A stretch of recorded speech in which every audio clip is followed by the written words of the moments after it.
السلام علیکم سامعین، 4 شوال المکرم کی تاریخ شروع ہو چکی ہے، 13 اپریل ہے۔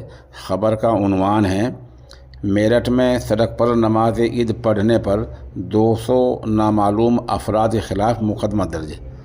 خبر تھوڑی تفصیل سے سنیے۔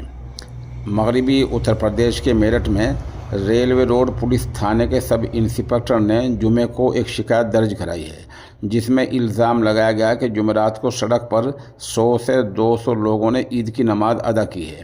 یہ ایف آئی آر شہر کے ریلوے روڈ پولیس تھانے میں تعینات سب انسپکٹر یوگیش کمار کی شکایت کی بنیاد پر درج کی گئی ہے۔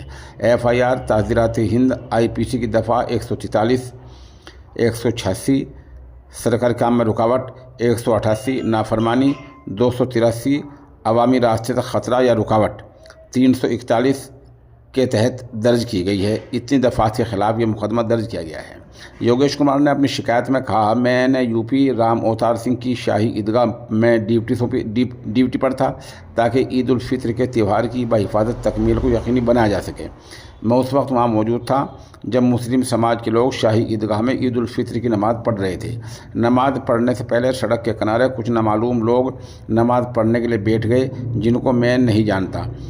اسے S I crime inspector, in charge inspector اور اعلیٰ حکام نے پرامن طریقے سے ہٹایا، لیکن جیسے ہی صبح لگ بھگ 7:45 بجے نماز شروع ہوئی، تقریباً 100 سے 200 کی تعداد میں کچھ نامعلوم لوگ سڑک پر نکل آئے اور انہوں نے سڑک کے کنارے نماز پڑھ کر عید الفطر کی نماز سڑک اور سڑک کے کنارے ادا کی، جبکہ ضلع مجسٹریٹ میرٹھ نے لوک سبھا انتخابات کی وجہ سے ضابطۂ اخلاق کی دفعہ 144 آر پی سی یہاں نافذ کر رکھی ہے۔